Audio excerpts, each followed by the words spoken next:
اور مختصر گرامر، پھر انشاءاللہ اس کی تفسیر۔ الکہف عربی میں کہتے ہیں غار کو، ویسے تو عربی میں غار کو غار ہی کہا جاتا ہے، اذ ہما فی الغار سورہ توبہ میں ہے نا، لیکن وہ غار اگر کشادہ ہو تو اس کو کہف کہا جاتا ہے، تو کشادہ غار کو ہم کہف کہتے ہیں، عام غار کو ہم عربی میں غار ہی کہتے ہیں۔ اعوذ باللہ من الشیطان الرجیم، بسم اللہ الرحمن الرحیم۔ الحمد للہ الذی، تمام تعریفیں اس اللہ کے لیے ہیں جس نے انزل علی عبدہ، جس نے نازل کی اپنے بندے پر الکتاب، کتاب کو یعنی قرآن کو، وَلَمْ يَجْعَلْ لَهُ عِوَجًا، اور نہیں بنایا اس نے اس قرآن کے لیے کوئی کجی۔ عوج ٹیڑھے پن کو کہتے ہیں، اعوجاج کا معنی کسی چیز کا ٹیڑھا ہونا۔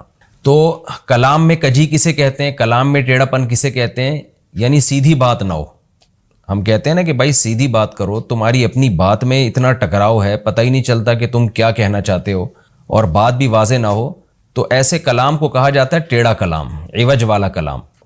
تو قرآن کہہ رہا ہے کہ قرآن کے مضامین بالکل اسٹریٹ ہیں، سیدھے سیدھے ہیں، نیچر کو، فطرت کو اپیل کرتے ہیں، اور ٹکراؤ نہیں ہے آپس میں مضامین میں، تو یہ مطلب ہے عوج نہ ہونے کا۔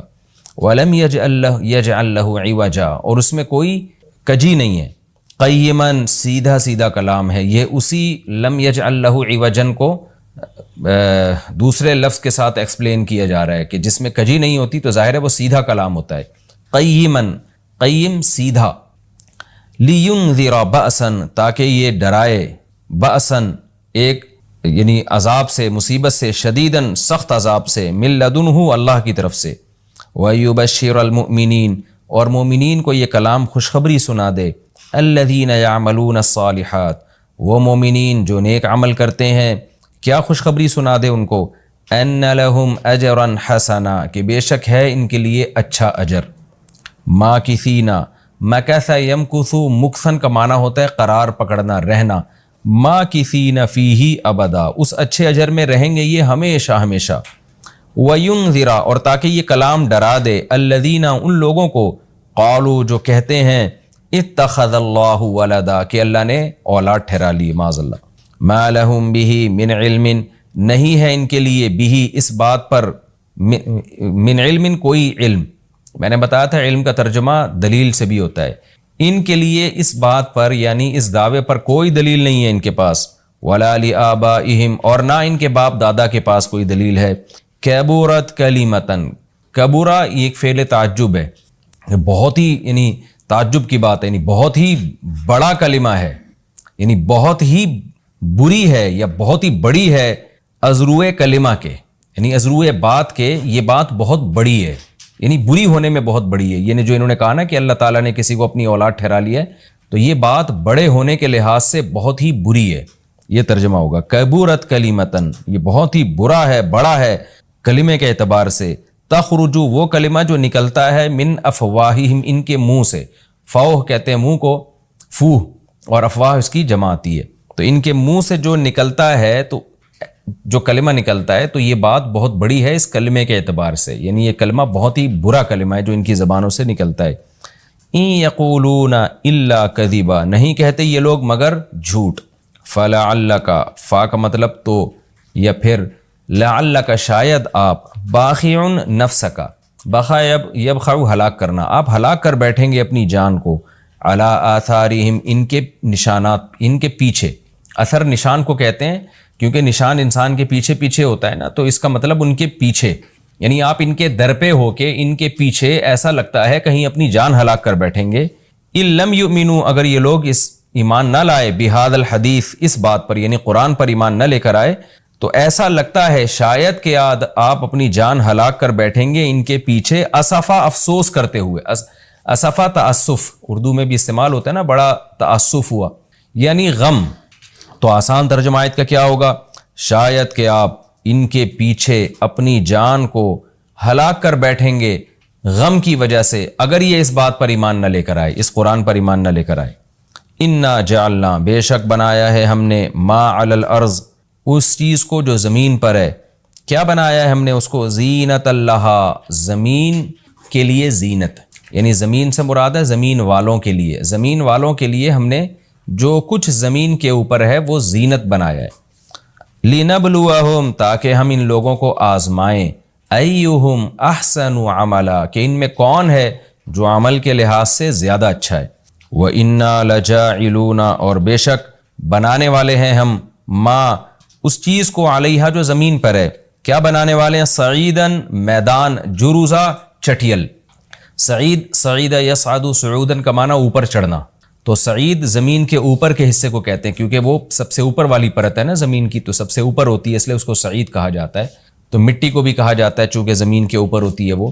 اور جروزا، جرز کہتے ہیں کاٹنے کو، جرز عربی میں، جروز کٹی ہوئی، تو کٹی ہوئی زمین کا مطلب ہے جس کی فصل کٹی ہوئی ہو، تو فصل جب زمین کی کٹتی ہے تو چٹیل میدان بن جاتی ہے۔ تو یہاں مطلب یہ نہیں ہے کہ زمین کے اوپر جس کی فصل کاٹ دی گئی ہو، ہم وہ والی زمین کے اوپر کو وہ بنانے والے، مطلب یہ ہے کہ چٹیل، یہ کنایا ہے یعنی مجاز ہے کہ جب فصل کٹ جاتی ہے تو زمین چٹیل میدان بن جاتی ہے۔ تو اس کا ترجمہ کیا ہوگا، وَإِنَّا لَجَاعِلُونَ، ہم بنانے والے ہیں، ما علیہا ان تمام چیزوں کو جو زمین پر ہیں، کیا بنانے والے ہیں، سعیدن جروزا چٹیل میدان بنانے والے ہیں۔ سب ختم ہو جائے گا۔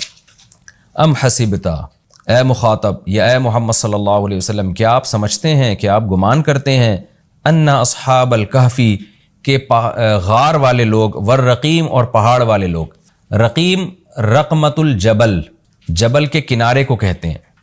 رقمت الجبل کا مطلب ہوتا ہے پہاڑ کا کنارہ، پہاڑ کے کنارے میں کوئی بھی جگہ ہو تو اس کو رقمت الجبل کہا جاتا ہے، اسی سے رقیم نکلا ہے۔ تو پہاڑ کے کنارے پر، یعنی رقیم کا مطلب کیا ہوگا، اصحاب الکہفی والرقیم، غار والے لوگ اور پہاڑ کے جانب والے لوگ، کیونکہ اصحاب کہف جو تھے وہ غار میں بھی تھے اور ظاہر ہے وہ غار پہاڑ کی جانب میں تھا، تو اس لیے ان کو اصحاب الکہف بھی کہا، اصحاب الرقیم بھی کہا۔ اور بعض حضرات نے کہا کہ یہ رقیم رقم سے نکلا ہے، رقم یرقوم کا معنی ہوتا ہے لکھنا، تو مرقوم ہے نا، مرقوم لکھی ہوئی چیز کو کہا جاتا ہے۔ تو اصحاب رقیم ان کو اس لیے کہا گیا ہے دو وجہ سے، بعض یعنی اگر ہم اس کو لکھی ہوئی تحریر سے مراد لیں تو دو وجہ سے ان کو رقیم کہا جا سکتا ہے، یا تو اس لیے کہ ان کا واقعہ تاریخی کتابوں میں تواتر سے چلا آ رہا تھا، یعنی مورخین اس واقعے کو لکھتے تھے، تو یہ لکھی ہوئی یعنی وہ لوگ بن گئے جن کو لکھا گیا ہے، اس لیے اللہ نے ان کو اصحاب الرقیم کہا، یعنی وہ لوگ جن کی ہسٹری کو لکھا گیا ہے۔ تو ظاہر ہے عجیب لوگ تھے تبھی تو ان کی ہسٹری کو لکھا گیا، نارمل واقعات عام طور پہ نہیں لکھے جاتے۔ اور بعض نے کہا نہیں، رقیم ان کو اس لیے کہا گیا کہ پہاڑ جس میں انہوں نے کئی سو سال گزارے، یعنی بہت عرصہ گزارا، تو اس پہاڑ میں ان کے نام پھر لوگوں نے لکھ کے لٹکا دیے تھے، تو اس لیے بھی ان کو رقیم کہا گیا ہے، رقیم والے، یعنی وہ لوگ جن کے نام کی پرچی پہاڑ پہ لٹکا دی گئی تھی، تختی لٹکا دی گئی تھی۔ تو خیر دو مفہوم ہو سکتے ہیں، زیادہ ترجیح اس کو دی گئی ہے کہ اس سے پہاڑ مراد لیا جائے، تو آسان ترجمہ بھی یہی بنے گا، ان ام حسبت ان اصحاب الکہف والرقیم، اے نبی کیا آپ سمجھتے ہیں کہ غار والے اور پہاڑ والے لوگ، کانوا من آیاتنا عجبا، وہ تھے ہماری نشانیوں میں سے بڑی عجیب نشانی، یعنی کہ آپ یہ سمجھتے ہیں، اگر یہ سمجھتے ہیں تو واقعی ایسا ہی ہے، وہ بڑی عجیب نشانی تھے۔ ایک مطلب تو یہ ہو سکتا ہے، اور ایک مطلب اس آیت کا یہ ہو سکتا ہے کہ آپ سمجھتے ہیں کہ یہ بڑی نشانی تھے، حالانکہ یہ اتنی بڑی نہیں تھے، یہ کائنات جو ہے یہ اس سے بھی بڑی نشانی ہے، یعنی لوگ تو اس کو بڑی نشانیوں میں سے ایک سمجھ رہے ہیں، حقیقت میں یہ کائنات اس سے بڑی نشانیاں ہیں۔ یہ ہوتا ہے نا جب ہم کسی کو کہتے ہیں یار تم اس واقعے کو کوئی عجیب سمجھ رہے ہو، تو اس میں ہمارا مقصد انکار کرنا ہوتا ہے کہ یہ کوئی اتنا بڑا عجیب واقعہ نہیں ہے۔ تو اللہ بھی بتا رہے ہیں کہ اے نبی، یہ جو لوگ آپ سے آ کے سوال پوچھ رہے ہیں کہ اصحاب کہف کا بڑا عجیب واقعہ تھا وہ کیا ہے، تو اللہ کہتے ہیں کہ آپ اس کو عجیب سمجھتے ہیں، یہ تو ہماری قدرت کا ایک ادنا سا اظہار ہے، ہم نے تو اس سے بڑے عجیب عجیب کام کیے۔ تفسیر میں اس کی ڈیٹیل آئے گی انشاءاللہ۔ اذ اول فتیتو، اس وقت کو یاد کرو جب، فتیہ فتح کی جمع ہے، فتح عربی میں نوجوان کو کہتے ہیں، فتیہ اس کی جمع آتی ہے۔ اوا یا وی کا معنی ٹھکانہ پکڑنا، جب ٹھکانہ پکڑا چند نوجوانوں نے، فتیہ عربی میں فعلتن کا جو وزن ہے وہ جمع قلت کے لیے آتا ہے، قلت کا مطلب تھوڑے سے لوگ، فعلتن افعال، افعلن، افعلن، افعال، فعلتن، افعلتن، یہ چار اوزان عربی میں آتے ہیں جمع قلت کے لیے، یعنی 9 سے کم پہ دلالت کرنے کے لیے۔ اذ اول فتیتو، جب چند نوجوانوں نے ٹھکانہ پکڑا، الی الکہف، غار کی طرف، فقالو، پھر کہنے لگے، ربنا آتینا، اے ہمارے رب ہم کو عطا کر دے، من لدن کا، اپنی طرف سے، رحمتن، رحمت بھی، وہیئ لنا، اور تیار کر دے ہمارے لیے، انتظام کر دے ہمارے لیے، ہیئ یہیئ، سبح یسبح کی طرح، تیار کرنا، انتظام کرنا، کھانا پکانے کو بھی کے لیے بھی یہ لفظ استعمال ہوتا ہے کیونکہ وہ تیار کیا جاتا ہے نا، تو ہیئ لنا، اور انتظام کر دے ہمارے لیے من امرنا ہمارے کام میں، یعنی جس کام کے لیے ہم نکلے ہوئے ہیں اس میں ہمارے لیے مہیا کر دے. یہ لفظ اردو میں بھی استعمال ہوتا ہے نا، میں نے اس کے لیے یہ چیز مہیا کر دی، یعنی ارینج کر کے دے دی اس کو میں نے. تو ارینج کرنا بھی اردو میں آج کل یہ انگلش کا یہ ورڈ بھی بہت کثرت سے استعمال ہوتا ہے، ارینج کرنا. یہ بہت اچھا ترجمہ ہوگا اس کا. وَهَيِّئْ لَنَا مِنْ أَمْرِنَا، اور انتظام کر دیجئے ہمارے لیے ہمارے اس معاملے میں سے رشدا، درست رہنمائی کا، یعنی ہمیں اس میں صحیح رہنمائی کر دیجئے، رشد کا انتظام کر دیے ہمارے لیے کہ ہم غلط سمت میں نہ چل پڑیں. فَضَرَبْنَا عَلَىٰ آذَانِهِمْ، ہم نے ڈال دیے ان کے کانوں پر. کیا ڈال دیے؟ پردے. یہ کنایا ہے سونے سے. جب آپ بہت گہری نیند سوتے ہیں نا تو کان سننے کی صلاحیت سے محروم ہو جاتے ہیں. اللہ میاں یہ بھی کہہ سکتے تھے ہم نے آنکھوں پہ پردے ڈال دیے، لیکن بعض دفعہ یہ ہوتا ہے کہ آپ کی آنکھ سو جاتی ہے لیکن ذرا سی آواز سے آپ اڑ جاتے ہیں. تو جب ہم سوتے ہیں نا تو آنکھوں کا کنیکشن پہلے ختم ہوتا ہے، پھر جب مزید گہری نیند میں جاتے ہیں تو کانوں کا کنیکشن ختم ہو جاتا ہے. یہی وجہ ہے کہ ہلکی نیند جب ہو آنکھ سے نظر آنا تو بند ہو جاتا ہے، لیکن ذرا سا کوئی پکارے گا آپ کی آنکھ کھل جائے گی، کیونکہ کانوں کی جو سماعت ہے وہ بحال ہوتی ہے.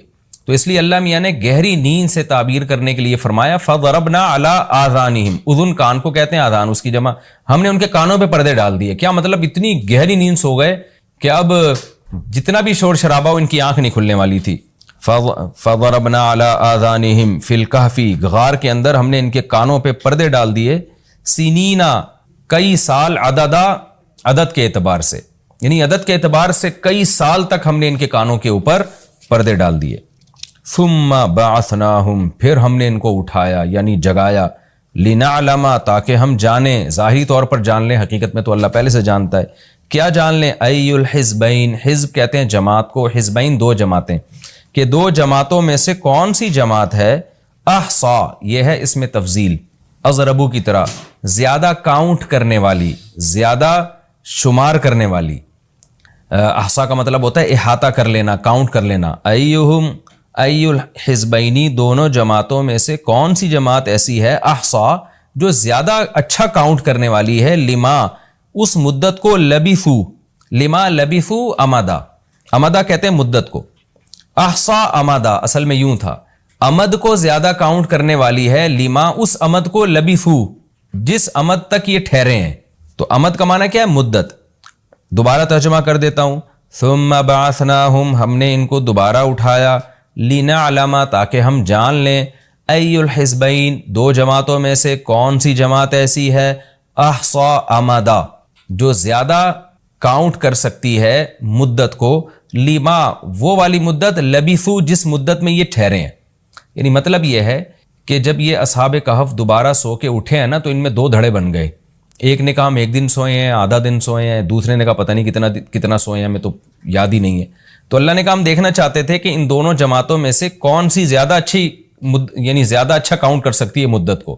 تو ظاہر ہے اس نے زیادہ اچھا، دو فریق بن گئے نا، ایک نے کہا 24 گھنٹے یا اس سے کم سوئے ہیں، دوسرے نے کہا نہیں جی ہم اللہ ہی جانتا ہے. تو وہ جس نے کہا نا کہ اللہ ہی جانتا ہے وہ زیادہ اچھا کاؤنٹ کر رہی تھی، کیونکہ اس میں کوئی فیصلہ کرنا ممکن ہی نہیں تھا. تو یہ لام عاقبت کا لام کہلاتا ہے. عاقبت کا لام کا مطلب جس کا رزلٹ یہ نکلا. یہ مطلب نہیں تھا کہ اللہ نے ان کو سلایا اس لیے تھا تاکہ ان کا اختلاف ہو اور ہم یہ دیکھنا چاہتے تھے کون زیادہ اچھی مدت کاؤنٹ کرتا ہے. ظاہر ہے یہ تو کوئی حکمت نہ ہوئی نا، اتنی بڑے ایک معجزہ اللہ نے اپنی قدرت دکھائی. تو اس لام عاقبت کا مطلب کہ ہم نے جب ان کو اٹھایا تو اس کا رزلٹ یہ نکلا. بہت ساری حکمتیں حاصل ہوئی، ان میں ایک رزلٹ یہ بھی نکلا کہ ہم دیکھ رہے تھے کہ دیکھیں کون بتاتا ہے کہ ہم کتنی مدت تک ہم سوئے ہیں اور اس میں درست نتیجے تک کون پہنچتا ہے. تو یہ اس رکوع کا لفظی ترجمہ مختصر گرامر کے ساتھ ہو گیا. اب ہم اس کی تفسیر کی طرف چلتے ہیں. سورہ کہف کا پہلا رکوع اور 15ویں پارے کا 13واں رکوع. یہ سورہ کہف ہے، اس کی بڑی فضیلت ہے. حدیث میں رسول اللہ صلی اللہ علیہ وسلم نے ارشاد فرمایا کہ جو جمعے کے دن سورہ کہف کی تلاوت کرتا ہے اللہ اسے دجال کے فتنے سے محفوظ رکھتے ہیں. اس کی وجہ کیا ہے کہ دجال کے فتنے میں اور اس میں کیا مناسبت ہے، اس پہ علماء نے بہت کچھ کہا ہے. تو یقینی طور پر اس حکمت کو بیان نہیں کیا جا سکتا، لیکن بہرحال اس کے مضامین ایسے ہیں کہ انسان کو اس سے ایمان میں تقویت ملتی ہے.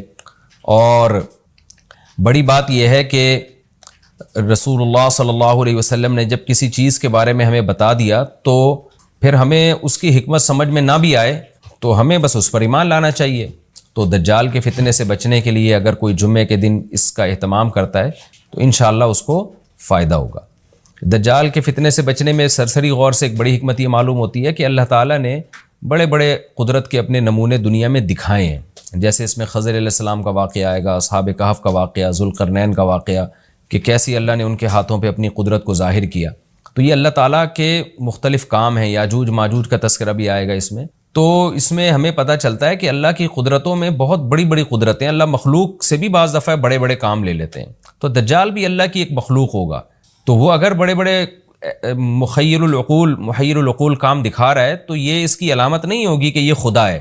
جیسے ذوالقرنین سے اللہ نے بڑا کام لیا تو وہ خدا تھوڑی بن گئے، اور خضر علیہ السلام کے ذریعے اللہ نے مردے کو زندہ ایک جو ہے نا وہ دیوار کو سیدھا کروا دیا اور تختہ جڑوا دیا، اور کچھ انہوں نے اللہ کے بتانے سے غیب کی خبریں بتا دیں، تو اس سے وہ خدا تو نہیں بن گئے. اور جو اس طرح اصحاب کہف کئی سو یعنی 300 سال تک غار میں سوتے رہے، تو اس سے وہ خدا نہیں بن گئے. تو ایسے ہی دجال کے جب ہم محیر العقول واقعات دیکھیں گے تو یہ اس کی علامت نہیں ہے کہ یہ خدا ہے، بلکہ اللہ کی مخلوق ہے. تو اللہ تعالیٰ نے جیسے پچھلے پیغمبروں میں ایسے واقعات رونما ہوئے اور مقصد لوگوں کی آزمائش تھا، تو دجال بھی لوگوں کی آزمائش ہی کے لیے آئے گا. اور بہت ساری حکمتیں ہیں جو علماء نے بیان کی ہیں. اچھا، یہ جو جمعے کے دن سورہ کہف پڑھنے کی فضیلت ہے، تو یہ جمعے کی رات کو اگر کوئی پڑھ لے تو بھی یہ فضیلت حاصل ہو جائے گی. تو کیونکہ روایات میں جمعے کی رات کا بھی تذکرہ ملتا ہے اور جمعے کا بھی تذکرہ ملتا ہے. الحمدللہ الذی، تمام تعریفیں اس اللہ کے لیے ہیں، انزل علی عبدہ الکتاب، جس نے اپنے بندے پر کتاب کو نازل کیا، ولم یجعل لہ عوجا، اور اس کتاب میں اس نے کوئی کجی نہیں رکھی. یہ قرآن کا کمال ہے. آپ الحمد سے لے کے والناس تک پڑھیں، 2 اور 2 4 کی طرح اس کی آیتیں اور اس کے مضامین سمجھ میں آتے ہیں. قرآن کے علاوہ کوئی بھی مذہبی کتاب آپ پڑھ لیں نا تو آپ کو سمجھ میں نہیں آئے گی کہ یہ کیا کہا جا رہا ہے اس میں، اور وہ باتیں نیچر کو اپیل بھی نہیں کریں گی، اور انسان وسوسوں کا شکار ہو جائے گا اور مصیبت میں پڑ جائے گا. لیکن قرآن کے دعوے کتنے واضح ہیں، اور دعووں میں تناقض نہیں ہے. قرآن نے کہا خدا ایک ہے، ہر جگہ یہی کہا کہ ایک ہے. محمد صلی اللہ علیہ وسلم کو کہا کہ نبی ہیں، بشر ہیں نبی ہیں. تو بشریت کو ثابت کیا قرآن نے. جہاں نبی صلی اللہ علیہ وسلم سے اوٹ پٹانگ معجزوں کا مطالبہ کیا گیا تو بتا دیا گیا میں بشر ہوں. ایک ہی دعویٰ رہا ہے مسلسل شروع سے آخر تک. اور آخری نبی ہونے کا جب دعویٰ کیا گیا تو آخری ہی، یہ نہیں کہ پھر قرآن میں اشارے دے دیے ہوں کہ کوئی اور نبی بھی آئے گا. تو تناقض نہیں ہے قرآن میں. نماز کو فرض کیا تو نماز فرض ہے. تو یہ جتنے مضامین، پھر اخلاقیات کی جو تعلیم دی وہ تعلیم سیم ہے. تو یہ ہے کہ عوج نہیں ہے، بالکل نیچر کو اپیل کرنے والی 2 اور 2 4 کی طرح صاف ستھری باتیں ہیں قرآن مجید میں. یہ خود قرآن کا ایک بہت بڑا معجزہ ہے. آپ کبھی بھی کسی جھوٹے آدمی کو جب سنیں گے نا، اس کی باتوں میں ٹکراؤ بہت ہوگا. میں ایک دفعہ تحقیق کر رہا تھا، یہ منکرین حدیث جو ہیں جنہوں نے کہا دعویٰ کیا کہ حدیث حجت نہیں ہے، تو ہمارے شیخ حضرت مفتی رشید احمد صاحب رحمہ اللہ تعالی نے اصل الفتاویٰ کی 2 جلد میں ان کے خلاف بہت کچھ لکھا ہے. تو اس میں ایک بڑی دلچسپ بات یہ تھی کہ جب یہ منکرین حدیث کا جو بانی ہے نا، پرویز نام تھا اس کا، پورا نام اس وقت ذہن میں نہیں ہے، تو اس کی کتابوں سے حضرت نے تناقض نکالا. مفتی رشید احمد صاحب رحمۃ اللہ علیہ نے تناقض کیا نکالا؟ ایک جگہ لکھ رہا ہے کہ حدیث حجت نہیں ہے، دوسری جگہ لکھ رہا ہے کہ حدیث حجت تو ہے لیکن جن ذرائع سے ہم تک پہنچی وہ ذرائع حجت نہیں ہے. اور ایک جگہ لکھ رہا ہے کہ حدیث حجت بھی ہے لیکن صرف نبی صلی اللہ علیہ وسلم کے دور تک کے لیے حجت ہے، ہمیشہ کے لیے حجت نہیں ہے. تو ایسے کئی تناقض. تو اس میں حضرت نے لکھا کہ اس سے پتہ چلتا ہے کہ یہ بیچارہ خود اس کو پتہ نہیں ہے کہ یہ اس کا دعویٰ کیا ہے. یعنی اس سے صاف واضح ہوتا ہے کہ ان کا مقصد صرف اور صرف ہمیں اسلام سے ہٹانا ہے، اور حدیث کو مشکوک قرار دے کر، کیونکہ زیادہ تر جو قوانین ہمیں اسلام کے ملتے ہیں وہ تو قرآن میں بہت کم ملتے ہیں، وہ تو احادیث میں ملتے ہیں. قرآن تو زیادہ تر عقیدے کی بات کرتا ہے، آخرت کے تصور کو ہماری نظروں میں اجاگر کرتا ہے، اخلاقیات سکھاتا ہے. مسائل، فقہی مسائل، وہ تو زیادہ تر احادیث میں ہے. اسلامی قانون جسے ہم کہتے ہیں، تو مقصد اس کا یہ ہے کہ اسلامی قانون سے کسی طرح لوگوں کو ہٹایا جائے. تو جیسے جس وقت بن پڑی وہ دعویٰ اس نے کر دیا. کبھی مجلس دیکھی کہ یار اس وقت یہ دعویٰ کرنا زیادہ مناسب ہے کہ حدیث حجت تو ہے لیکن جن ذرائع سے پہنچی وہ ذرائع قابل اعتماد نہیں ہے، تو وہاں اس نے یہ دعویٰ کر دیا. تو جھوٹا آدمی کسی ایک بات پہ ٹکتا نہیں ہے. آپ مرزا غلام احمد قادیانی کے دعووں کو دیکھ لیں اس کی کتابوں میں، کہیں وہ لکھتا ہے کہ میں نبی نہیں ہوں، میں تو امام ہوں، اور کہیں لکھتا ہے کہ میں، شروع میں اس نے یہ دعویٰ کیا تھا کہ میں نبی نہیں ہوں، میں امام مہدی ہوں. پھر اس نے دعویٰ کیا میں حضرت وہی عیسیٰ علیہ الصلوۃ والسلام جو مسیح موعود وہ ہوں. اس کی کتابوں میں اتنا ٹکراؤ ہے. وجہ اس کی ہے کہ باطل کا ایک ہدف ہوتا ہے، تو وہ دیکھتا ہے کہ جیسا دیس ویسا بھیس. جیسے اس کا ہدف ہوتا ہے شہرت، دولت، اور یا لوگوں میں پھوٹ ڈالنا، یا کوئی منصب حاصل کرنا کسی سے، تو وہ پھر دیکھتا ہے کہ جس وقت جو طریقہ اس کو سوٹیبل لگتا ہے نا، وہ وہی طریقہ اختیار کر لیتا ہے۔ تو ہر باطل میں یہ ہوتا ہے، آج بھی ہم دیکھتے ہیں جو اہل باطل ہوتے ہیں وہ کسی ایک بات پہ ٹکتے نہیں ہیں۔ ایک تو ہوتا ہے نا انسان سے غلطی سے ایک دعویٰ ہو گیا، اس سے رجوع کر لے، وہ ایک الگ چیز ہے، وہ تو ہر انسان سے خطا ہو سکتی ہے، لیکن اہل باطل کے دعووں میں بہت ٹکراؤ ہوتا ہے، وہ کسی ایک بات پہ ٹکتے نہیں ہیں۔ آج بہت سارے اسکالرز ایسے ہیں کہ آپ جب ان کی تقریریں سنیں گے یا ان کی کتابیں پڑھیں گے تو انہیں بہت ٹکراؤ نظر آئے گا، اسی سے صاف پتہ چل جاتا ہے کہ یہ لوگ اپنے دعوے میں مخلص نہیں ہیں، ان کا مقصد پھوٹ ڈالنا ہے۔ تو جتنی جو تحریف شدہ آسمانی کتابیں ہیں، یہ جتنے باطل مذاہب ہیں، ان میں بھی آپ کو یہ ٹکراؤ نظر آئے گا۔ تو قرآن یہ دعویٰ بار بار کرتا ہے کہ اللہ تعالیٰ نے جو کلام اپنے حبیب صلی اللہ علیہ وسلم پہ نازل کیا، اس میں آپ کو عوج نظر نہیں آئے گا، کوئی کجی نظر نہیں آئے گی، بہت واضح 2 اور 2 4 کی طرح وہ اپنے دعووں کو دعوے کرتا ہے قرآن مجید، اور اس پر دلائل قائم کرتا ہے۔ قیماً، اللہ فرماتے ہیں سیدھا سیدھا کلام ہے، لینذر بأسا، تاکہ یہ ڈرا دے کہ اللہ تو نے اتنا صاف ستھرا کلام نازل کیوں کیا؟ اللہ کہتے ہیں 2 وجہ سے، برے لوگوں کو ڈرانے کے لیے، اچھے لوگوں کو امیدیں دلانے کے لیے، تاکہ برے لوگ برائی سے بچیں اور اچھے لوگوں کو موٹیویشن ملے۔ یہ دعویٰ بھی قرآن کا کتنا پیارا اور کتنا صاف ستھرا ہے۔ برائی کو ختم کرنا چاہتا ہے قرآن، اچھائی کو پروموٹ کرنا چاہتا ہے۔ لِيُنذِرَ بَأْسًا شَدِيدًا، ہم نے کیوں نازل کیا؟ تاکہ یہ ڈرا دے شدید عذاب سے، من لدنہ، اللہ کی طرف سے، یعنی اللہ کی طرف سے ڈرا دے، وَيُبَشِّرَ الْمُؤْمِنِينَ، اور ایمان والوں کو خوشخبریاں سنا دے۔ کون سے ایمان والے؟ الَّذِينَ يَعْمَلُونَ الصَّالِحَاتِ، جو اچھے اعمال کرتے ہیں۔ کیا خوشخبری سنا دے؟ أَنَّ لَهُمْ أَجْرًا حَسَنًا، کہ ان کو اجر ملے گا بہت اچھا، اور ایسا اجر ملے گا مَاكِثِينَ فِيهِ أَبَدًا، رہیں گے اس اجر میں وہ ہمیشہ ہمیشہ۔ وَيُنذِرَ الَّذِينَ قَالُوا، اور تاکہ یہ کلام ڈرا دے ان لوگوں کو، الَّذِينَ قَالُوا، جو کہتے ہیں اتَّخَذَ اللَّهُ وَلَدًا۔ اللہ نے ڈرانے کا ذکر 2 دفعہ کیا، اس لیے کہ ایک تو عام لوگ جو برے ہوتے ہیں ان کو ڈرا دے، اور مشرکین میں خاص طور پر یہ برائی تھی کہ یہود و نصارہ کی باتوں میں آ کے اللہ کے لیے اولاد ٹھہرا لیا کرتے تھے، وہ فرشتوں کو بیٹیاں کہہ دیا، یا عیسائیوں کی باتوں میں آ کے اللہ کے لیے اولاد ٹھہرا دی۔ تو اس لیے اللہ نے خاص طور پر ان مشرکین اور ان کافروں کا ذکر کیا جو نبی صلی اللہ علیہ وسلم کے دور میں اللہ کے لیے اولاد ٹھہراتے تھے، کہ ان کو بھی ڈرا دیا جائے۔ وَيُنذِرَ الَّذِينَ قَالُوا، اور ڈرا دے ان لوگوں کو جو کہتے ہیں اتخذ اللہ ولدا، کہ اللہ نے ٹھہرا لی ہے اولاد۔ سورہ کہف بھی مکی صورتوں میں سے ہے نا، تو اس میں بھی توحید کا مضمون بہت ہوگا۔ ما لہم بہ من علم، نہیں ہے ان کے لیے اس دعوے پر کوئی دلیل، ولا لآبائہم، اور نہ ان کے باپ دادا کے پاس کوئی دلیل تھی۔ یہ اکثر کہتے تھے نا، بھائی ٹھیک ہے ہمارے پاس دلیل نہیں ہے لیکن ہم اپنے باپ دادا کو فالو کرتے ہیں، تو اللہ کہتے ہیں تمہارے باپ دادا کے پاس کون سے اس دعوے کی کوئی دلیل تھی؟ اور یہ جملہ ہلکا نہیں ہے، کبرت کلمۃ، بہت بڑا ہے یہ کلمے کے اعتبار سے، ایسا کلمہ جو ان کی منہ سے نکلتا ہے، منہ سے نکلنے والا کلمہ یہ بہت بڑا کلمہ ہے، بہت بھاری ہے زمین اور آسمان پر، کہ اللہ کے لیے اولاد ٹھہرا دی۔ ان یقولون الا کذبا، نہیں بولتے یہ لوگ مگر نرا جھوٹ بولتے ہیں یہ۔ فلعلک باخع نفسک علی آثارہم، اللہ تعالیٰ اپنے حبیب صلی اللہ علیہ وسلم کو تسلی دے رہے ہیں کہ اتنا سری جھوٹ بولتے ہیں اور آپ کی دعوت اتنی واضح ہے پھر بھی یہ ایمان نہیں لاتے، تو اے نبی کہیں ایسا نہ ہو کہ آپ غم میں اپنی جان ہی نہ ہلاک کر بیٹھیں، کیونکہ رسول اللہ صلی اللہ علیہ وسلم کا دل بہت گھٹتا تھا کہ اتنی واضح بات میں کر رہا ہوں، اتنا میرے دعوے میں اتنی کلیئرٹی ہے، اس کے باوجود یہ مانتے کیوں نہیں ہیں؟ تو غم سے آپ کا سینہ گھٹتا تھا، تو اللہ نے آپ کو بتایا کہ یہ آپ کی حالت یہ ہو گئی ہے شاید کہ آپ اپنی جان ہی ہلاک کر بیٹھیں۔ دیکھیں اللہ کا شاید یہ ہماری زبان میں اللہ ہم سے بات کرتے ہیں نا، ورنہ اللہ کے لیے تو شاید نہیں، اللہ کے لیے جو چیز ہوتی ہے یقینی ہوتی ہے۔ تو یہاں شاید کا مطلب کیا ہوگا کہ کوئی بھی دیکھنے والا آپ کی کنڈیشن کو دیکھے نا اس وقت، تو وہ کہے گا کہ آپ کی موت نہ واقع ہو جائے، اتنا غم ہے آپ کو۔ تو مقصد ہے غم کی شدت کو بیان کرنا۔ تو اللہ فرماتے ہیں شاید کہ آپ اپنی جان ہی ہلاک کر بیٹھیں ان کے پیچھے، یعنی ان کے غم میں، اگر یہ لوگ اس قرآن پر ایمان نہ لے کر آئے، اسفا، افسوس اور غم میں آپ کی جان ہی کہیں آپ ہلاک نہ کر بیٹھیں۔ پھر آگے اللہ بتا رہے ہیں کہ یہ ایمان کیوں نہیں لے کر آتے۔ آپ غم نہ کریں، آپ کی دعوت میں کوئی کمی نہیں، آپ کے دلائل میں کوئی کمی نہیں، ایمان نہ لانے کی وجہ ہم بتاتے ہیں کیا ہے۔ کچھ لوگ لائیں گے، کچھ نہیں لے کر آئیں گے، وجہ کیا ہے وہ ہم بتا رہے ہیں اگلی آیت میں، انا جعلنا ما علی الارض، ہم نے بنایا ہے ہر اس چیز کو جو زمین کے اوپر ہے، زینت اللہ، زمین کے لیے یعنی زمین والوں کے لیے زینت، اٹریکٹیو بنایا ہم نے۔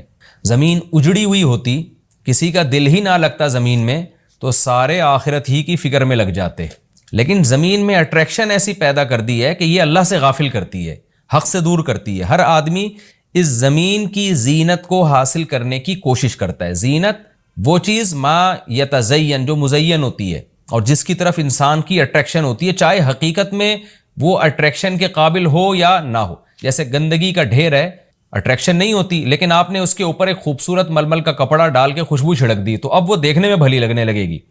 تو جو چیز دیکھنے میں بھلی لگتی ہے اس کو مزین کہا جاتا ہے، چاہے حقیقت میں ہو یا نہ ہو۔ تو اللہ نے کہا کہ ہم حقیقت میں زمین اچھی ہے یا نہیں ہے یہ لوگ اس کو نہیں دیکھتے، بس اٹریکٹیو ہے اس کو دیکھتے ہیں کہ اس کا یہ اٹریکٹ کرتی ہے اپنی طرف۔ حقیقت میں دیکھا جائے تو مسافر خانہ ہے نا، کتنی بھی مل جائے تو ختم ہونے والی ہے، تو فنا ہونے والی چیزوں سے کون دل بہلاتا ہے۔ لیکن اللہ بتا رہے کہ ہم نے چونکہ اس کو مزین کر دیا ہے تو اس مزین ہونے کا نتیجہ یہ ہے کہ کچھ لوگ اس میں پڑھ کے اللہ کو بھول جاتے ہیں اور کچھ اس کی حقیقت کو دیکھ کر اللہ کو یاد رکھتے ہیں۔ تو آزمائش جبھی ممکن ہے جب اس زمین کو اٹریکٹیو بنایا جائے۔ آگے اس لیے اللہ نے فرمایا کہ ہم نے بنایا ہے جو کچھ اس زمین کے اوپر ہے زینت اللہ، زمین کے لیے مزین کیوں بنایا ہے؟ لنبلوہم، تاکہ ہم لوگوں کو آزمائیں، ایہم احسن عملا، کہ ان میں عمل کے لحاظ سے زیادہ اچھا کون ہے۔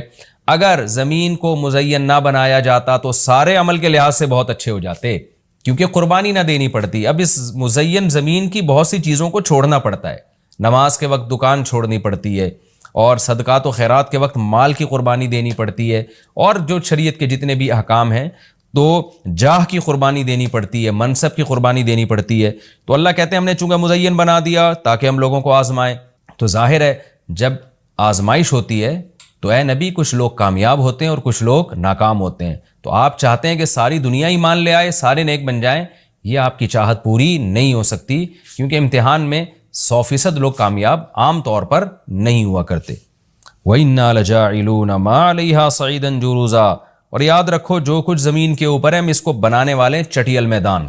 یعنی اللہ نے جب یہ کہا نا کہ زمین کے اوپر کی چیزوں کو ہم نے مزین کر دیا، تو آگے نافرمانوں کو ایک دھمکی بھی دے دی ہے کہ تم جو اس میں پڑھ کر ایمان سے اور نیک عمل سے غافل ہو رہے ہو کہ بھئی اتنی اٹریکشن ہے، تو اس کا ایک دوسرا پہلو بھی ہے۔ وہ پہلو کیا ہے؟ چٹیل میدان بن جائے گی، سب تباہ و برباد ہو جائے گا۔ یعنی ایگزامینیشن ہال میں جب جو نعمتیں آپ کو دی جاتی ہیں وہ ہمیشہ کے لیے تھوڑی دی جاتی ہیں، وہ تو اس وقت تک کے لیے دی جاتی ہیں جب تک امتحان چل رہا ہے، اس کے بعد وہ لے لی جاتی ہیں واپس۔ تو اسی طرح اللہ اس زمین کو ختم کر دیں گے، اور تب پوری ترقی، جو انسان کی جتنی بھی ترقی ہے زمین میں اور کائنات میں، ساری زمین بوس ہو کے ختم ہو جائے گی، اور اللہ تعالیٰ جس مقصد کے لیے انسان کو پیدا کیا گیا اس مقصد کے بارے میں انسان سے سوال کریں گے۔ ام حسبت ان اصحاب الکہف والرقیم، قرآن نے یہ کچھ تمہید بیان کی کہ یہ دنیا آزمائش کے لیے اور سب کچھ ختم ہو جائے گا، جو قرآن کا اصل مقصود ہے۔ اب قرآن ایک واقعے کی طرف آتا ہے۔ مشرکین مکہ یہود و نصارہ سے بہت سی چیزیں سنا کرتے تھے، اور یہود آ کے ان کو چپ کے گائیڈ کرتے تھے کہ جس نے نبوت کا دعویٰ کیا ہے نا تم ان سے یہ سوال پوچھو، تم ان سے یہ سوال پوچھو۔ پھر یہود دیکھتے تھے کہ ہماری تورات کے مطابق جواب ملتا ہے کہ نہیں ملتا، تو ان کا یعنی خیال یہ تھا کہ محمد صلی اللہ علیہ وسلم جواب نہیں دے پائیں گے تو ہم بتائیں گے دیکھو ہماری تورات میں تو یہ لکھا ہے، اگر یہ اللہ کے نبی ہیں تو یہ تو ہر آسمانی کتاب یہ واقعہ بیان کرتی ہے، تو قرآن کیوں بیان نہیں کر رہا؟ تو یہودیوں نے آ کے مشرکین مکہ سے کہا، مشرکین مکہ نے نبی صلی اللہ علیہ وسلم سے سوال پوچھا۔ ان میں 3 سوال تھے، ایک روح سے متعلق جس کا سورہ بنی اسرائیل میں جواب دے دیا گیا، ایک حضرت ذوالقرنین سے متعلق کہ وہ کون سا بادشاہ تھا جس نے پوری دنیا پہ حکومت کی ہے، ان کا تذکرہ اللہ نے قرآن میں بیان کیا، اور ایک اصحاب کہف کے بارے میں۔ تو اب قرآن ان کے واقعے کو بیان کر رہا ہے۔ ام حسبت ان اصحاب الکہف والرقیم کانوا من آیاتنا عجبا، اے نبی آپ یہ سمجھتے ہیں کہ اصحاب کہف اور جبل والے، پہاڑ والے لوگ، غار اور پہاڑ والے لوگ کیا ہماری نشانیوں میں سے بڑی عجیب نشانی تھے؟ کیا آپ یہ سمجھتے ہیں؟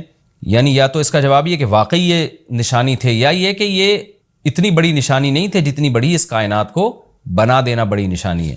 اذ اول فتیتو، اللہ نے اس واقعے کو بیان کیا، اس وقت کو یاد کرو جب چند نوجوانوں نے ٹھکانہ پکڑا الی الکہف، ایک بڑے غار کی طرف، فقالوا، پھر کہنے لگے۔ اب دیکھیں قرآن جب واقعہ بیان کرتا ہے نا تو سوال تو مشرکین نے اصحاب کہف کا پوچھا تھا، بتا دیا جاتا بھئی ایک زمانے میں اصحاب کہف تھے جو مشرک بادشاہ تھا جس کے ظلم سے تنگ آ کے وہ علاقہ چھوڑ کے چلے گئے، اور 300 سال غار میں رہے، اور پھر 300 سال کے بعد واپس آئے، اور لوگوں نے پھر بڑی عقیدت کی، محبت کی، بس اتنا کافی تھا. لیکن قرآن واقعہ اس انداز سے بیان کرتا ہے کہ اس میں اسباق ملنا شروع ہو جائیں، ہمیں اس میں اسباق ملنا شروع ہو جائیں. اب دیکھیں شروع کیسے کیا جا رہا ہے.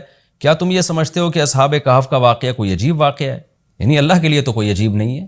یعنی انسانوں پر گویا اللہ تعجب کر رہے ہیں کہ اس واقعے کو تم عجیب سمجھ رہے ہو، اور اس سے بڑے عجیب عجیب کام جو ہم نے کر دیے، پانی کے قطرے سے انسان کو بنا دیا اور اتنا بڑا نظام بنا دیا ہم نے کائنات کا، اس کو عجیب نہیں سمجھ رہے. تو یہ انسان کی بھی عقل ہے نا کہ ایک واقعہ عجیب و غریب ہو جائے تو اس پہ حیران ہو رہا ہوتا ہے، اور وہ پوری کائنات بن گئی اور انسان کا پانی سے وجود میں آ جانا، چونکہ یہ ہم اس کے عادی ہو چکے ہیں یہ منظر دیکھنے کے، تو یہ ہمارے نظر میں عجیب نہیں رہا، ورنہ حقیقت میں تو اس سے زیادہ عجیب کام اللہ کر چکا ہے. تو ایک تو سبق اللہ نے ہمیں یہ بتایا اس واقعے میں کہ یہ واقعہ اتنا عجیب نہیں جتنا اللہ کے دوسرے کام زیادہ عجیب ہیں. تو قرآن واقعہ بیان کرتا ہے اس انداز سے تاکہ ہمیں اس سے اسباق ملیں. اذ اول الفتیۃ الی الکہف، نوجوانوں نے غار میں پناہ لی. فقالوا ربنا، اور کیا کہنے لگے، اے ہمارے رب، آتنا من لدنک رحمہ، تو دے ہمیں اپنی طرف سے رحمت، اور ہیئ لنا من امرنا رشدا، ہمارے معاملے میں کوئی رشد کا انتظام کر دے، یعنی درستگی کا انتظام کر دے. اس میں کیا سبق ملتا ہے کہ جو مشرک بادشاہ تھا، کافر بادشاہ تھا، چند نوجوان اسلام لے کر آئے، اللہ کے برحق دین کو قبول کیا. ان کو یہ یقین تھا کہ ہم اس علاقے میں رہ کر اپنے دین اور مذہب پہ قائم نہیں رہ سکتے، لہذا انہوں نے ارادہ کیا ہم ہجرت کرتے ہیں. تو اب ہجرت کر کے جائیں کہاں؟ تو اللہ سے دعائیں مانگ رہے ہیں. اس سے کیا پتہ چلتا ہے کہ جب آپ کے لیے کسی علاقے میں رہ کر دین پر چلنا ناممکن ہو تو آپ پر لازم ہے کہ آپ اس علاقے کو چھوڑیں، ایک بات. نمبر 2، چھوڑ کر آپ اللہ پہ اعتماد اور توکل کریں کہ جس اللہ نے مجھے یہاں کھلایا وہ کہیں اور بھی کھلا سکتا ہے. نمبر 3، اللہ سے 2 قسم کی دعائیں مانگیں. نمبر 1، اے اللہ تو میرے لیے رحمت کا انتظام کر دے، یعنی اپنا رحم کر تاکہ تیری رحم کی وجہ سے ہمارے لیے معاملات آسان ہو جائیں. نمبر 2، تو ہمیں گائیڈ کر، ہیئ لنا من امرنا رشدا کا مطلب سیدھا راہ دکھا، ہمیں بتا کہ ہم نے جانا کہاں ہے، کس ملک میں اسٹے کرنا ہے، سفر کیسے کرنا ہے. یہ بالکل ایسے ہی ہے جیسے موسیٰ علیہ الصلوۃ والسلام سے غلطی سے قتل ہو گیا، تو اب مدین سے جب نکلنا تھا، مصر سے جب نکلنا تھا تو راستہ معلوم نہیں تھا، تو وہاں بھی اللہ تعالیٰ سے موسیٰ علیہ السلام نے دعا مانگی کہ وَلَمَّا تَوَجَّهَ تِلْقَاءَ مَدْيَنَ قَالَ عَسَىٰ رَبِّي أَن يَهْدِيَنِي سَوَاءَ السَّبِيلِ، مجھے امید ہے میرے رب مجھے سیدھا راستہ دکھائے گا. تو جب انسان کو راستے معلوم نہ ہو، گائیڈنس نہ مل رہی ہو کہ جانا کہاں ہے، کہاں اسٹے کرنا ہے، تو ایسے موقع پہ اللہ سے سیدھے راستے کی دعا مانگنی چاہیے. تو یہاں بھی انہوں نے دعا مانگی کہ اللہ تو ہمارے لیے رحمت کا انتظام کر دے اور ہمارے لیے ہمیں گائیڈ کر دے کہ ہم نے جانا کہاں ہے، کہاں اسٹے کرنا ہے. تو قرآن کہتا ہے ہم نے ان کی دعا کو قبول کی. فَضَرَبْنَا عَلَىٰ آذَانِهِمْ، رحمت کا انتظام کیسے ہوا کہ ہم نے غار کے اندر، کیونکہ گئے ان کے کتے کو ساتھ لے کر غار کے اندر گئے، اور وہاں انہوں نے کہا کہ فی الحال ہم یہاں لوگوں سے چھپ جائیں، کسی طریقے سے پناہ میں آ جائیں، پھر دیکھیں گے جی اٹھ کے ہم نے جانا کہاں ہے. تو قتل کے خوف سے نکلیں اور غار میں جا کے آرام کیا. تو اللہ کہتے ہیں ہم نے ان کے کانوں پہ پردہ ڈال دیا، سلا دیا گہری نیند، سنین عددا، کئی سال تک. ثم بعثناہم، پھر ہم نے ان کو جگایا، لنعلم ای الحزبین، تاکہ ہم دیکھیں، جس کا نتیجہ یہ نکلا کہ ہم یہ دیکھنا چاہتے تھے ان دونوں میں سے کون سا فریق ایسا ہے احصیٰ لما لبثوا امدا، جو مدت کے اعتبار سے زیادہ کاؤنٹ کرنے والا ہے اس مدت کو، لما لبثوا، جس مدت تک یہ لوگ ٹھہرے. یعنی اللہ تعالیٰ بھی گویا ان کو دیکھ کے خوش ہو رہے ہیں کہ دیکھیں ان کے آپس میں تبصرے کیا ہوتے ہیں، کیونکہ کسی کے ساتھ ایسا کبھی نہیں ہوا. تو اب جب یہ اٹھیں گے تو اللہ کی گویا کہ اللہ تعالیٰ بھی ان کی بات کو دیکھ کرنا ایک خوش ہو رہے ہیں ان کو دیکھ کے کہ دیکھو میں یہ باتیں آپس میں کیا کرتے ہیں. تو کسی نے کیا کہا، کسی نے کیا کہا، یہ سارا تذکرہ آگے آئے گا. یہ واقعہ آگے بھی چلے گا اور انشاءاللہ اس کی تفصیل اگلے رکوع میں زیادہ آئے گی. ہمارا یہ رکوع الحمدللہ کمپلیٹ ہو گیا اور وقت بھی تقریباً کمپلیٹ ہی ہونے والا ہے ہمارا. تو انشاءاللہ اگلے ایپیسوڈ میں اس واقعے کو ہم مکمل کریں گے. تفسیر اس کی بہت آسان ہے، زیادہ ڈیٹیل میں جانے کی ضرورت نہیں ہے. اور میں بار بار بتاتا ہوں کہ یہ جو میں تفسیر کے لیکچر ریکارڈ کروا رہا ہوں، اس کا بنیادی مقصد صرف یہ ہے کہ جب آپ قرآن مجید کی تلاوت کریں تو آپ کو سمجھ میں آئے کہ آپ کیا پڑھ رہے ہیں، کیا سن رہے ہیں. تلاوت سنیں تو سمجھ میں آئے کہ کیا سن رہے ہیں آپ تراویح میں یا ویسے نارملی جب آپ تلاوت کرتے ہیں. اس تفسیر کے لیکچر کا مقصد لمبی چوڑی تفسیریں نہیں ہیں، کیونکہ میں اگر چاہوں تو ایک رکوع میں 6 مہینے لگا دوں اس کی ڈیٹیل بیان کرنے میں، اور چاہوں تو میں مختصر رکھوں اس کو. تو میں نے مختصر اس لیے رکھا ہے کہ آپ کو قرآن سمجھ میں آئے، لہذا قرآن سامنے رکھ کر آپ بیٹھا کریں، اور ایک ہی لائنوں والا قرآن ہمیشہ رکھیں. 15 لائنوں والا ہے تو پوری زندگی پھر 15 لائنوں والوں سے تلاوت کریں. 16 لائنوں والا ہے تو 16 لائنوں والے سے آپ تلاوت کریں, تاکہ آپ کو جب وہ صفحہ سامنے ہوگا نا تو آپ جب بھی تلاوت کریں گے تو آپ کو اس کا مفہوم انشاءاللہ ذہن میں آئے گا. تو قرآن کی بیس آپ کی مضبوط ہو جائے. باقی تفسیریں تو پھر اتنی لمبی لمبی تفسیریں ہیں, وہ پڑھتے چلے جائیں, اس میں علمی نکات بہت ہیں. تو میں چاہتا ہوں آپ کی بیس مضبوط ہو جائے. جب قرآن پڑھیں آپ تو عربی میں ہی سمجھ میں آئے آپ کو, قرآن سنیں تو عربی میں ہی سمجھ میں آئے آپ کو. تو یہ بنیادی مقصد ہے.